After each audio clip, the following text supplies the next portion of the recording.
पूर्वांचल की सबसे बहुचर्चित सीटों में से एक सीट जौनपुर की लोकसभा सीट है, जहां धनंजय सिंह की पत्नी श्रीकला सिंह रेड्डी को बहुजन समाजवादी पार्टी ने टिकट दिया है। वहीं बात की जाए भारतीय जनता पार्टी की, तो भारतीय जनता पार्टी ने कृपा शंकर सिंह को चुनाव मैदान में उतारा है। अगर बात की जाए समाजवादी पार्टी और इंडिया गठबंधन की, तो उन्होंने जन अधिकार पार्टी के अध्यक्ष और पूर्व बसपा से निष्कासित नेता बाबू सिंह कुशवाहा को चुनाव मैदान में उतार दिया है।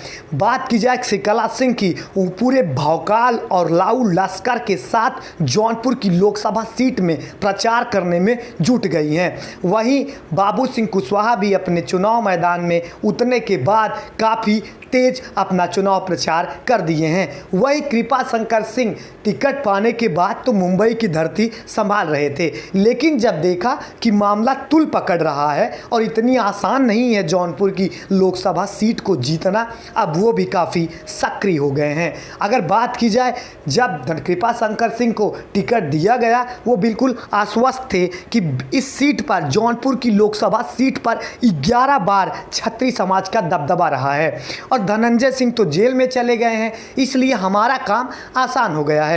वो बाकायदा मुंबई से जाकर प्रवासी जो उत्तर प्रदेश के निवासी हैं उनको संबोधन दे रहे थे, लेकिन जैसे ही बहुजन समाजवादी पार्टी यानी कि बसपा सुप्रीमो मायावती ने जौनपुर में खेल किया, वैसे ही कृपा शंकर की नींद उड़ गई और अब वो चले आए हैं जौनपुर में, जन जन तक जाकर प्रचार प्रसार में जुट गए हैं। उन्होंने एक स्टेटमेंट दिया, उन्होंने ये कहा कि हम विकास की राजनीति करने आए हैं। हमारे आदरणीय प्रधानमंत्री मोदी जी सबका साथ और सबका विकास चाहते हैं। तो वहीं श्रीकला सिंह ने एक बयान दिया। श्रीकला सिंह ने कहा कि हमारे साथ पूरी जनता है, दोनों प्रत्याशी बाहर के हैं, हम बाकायदा क्षेत्र में रहते हैं, हमारे पति यानी धनंजय सिंह क्षेत्र के विकास में आज से नहीं तकरीबन 20 साल से जुटे हुए हैं और तमाम जो गरीब तमगे और असहाय लोग हैं उनका समर्थन हमेशा से हमारे साथ रहा है और अब बहन कुमारी मायावती जी का हाथ भी हमारे सर पर है, तो हम चुनाव जीत रहे हैं।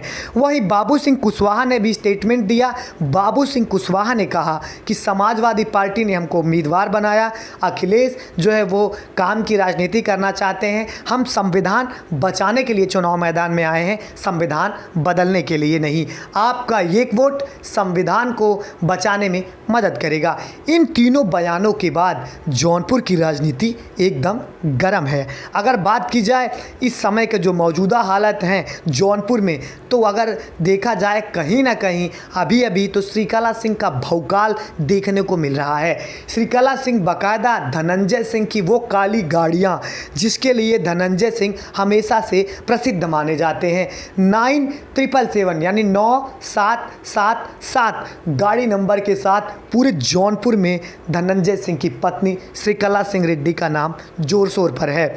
अगर बात की जाए जातिगत समीकरण की, तो जौनपुर की लोकसभा सीट में जनरल समाज का काफ़ी ज़्यादा रोल होता है और अगर जनरल समाज इस बार श्रीकला सिंह को अपना समर्थन दे देता है तो कहीं ना कहीं कृपा शंकर सिंह के लिए ये मुश्किलें हो जाएंगी, क्योंकि कृपा शंकर सिंह कई ऐसी बातें आई हैं सामने जहां उनको भीतरी कला का भी सामना करना पड़ रहा है। वहीं अगर बात की जाए समाजवादी पार्टी के कैंडिडेट बाबू सिंह कुशवाहा का, तो उनको भी काफ़ी विरोध देखने को मिल रहा है और खबरें और वायरल वीडियो तो यहाँ तक भी है कि उनका एक किसी उन्हीं के पार्टी के कार्यकर्ता ने उनके गाड़ी के सामने आकर बाकायदा कहते हैं बाहरी प्रत्याशी नहीं चलेगा, नहीं चलेगा, अखिलेश यादव जिंदाबाद, बाबू सिंह कुशवाहा मुर्दाबाद।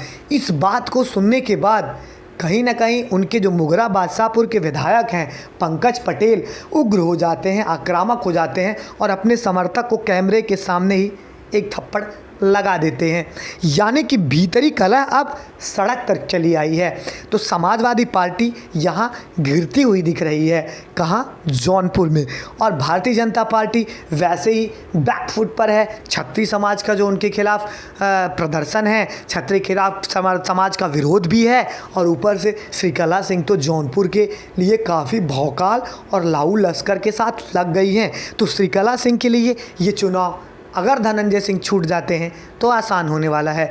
बाकी जौनपुर से जुड़ी तमाम खबरों के लिए और लोकसभा चुनाव से जुड़ी तमाम खबरों के लिए आप हमारे चैनल विनय विवादिया को सब्सक्राइब कर लीजिए।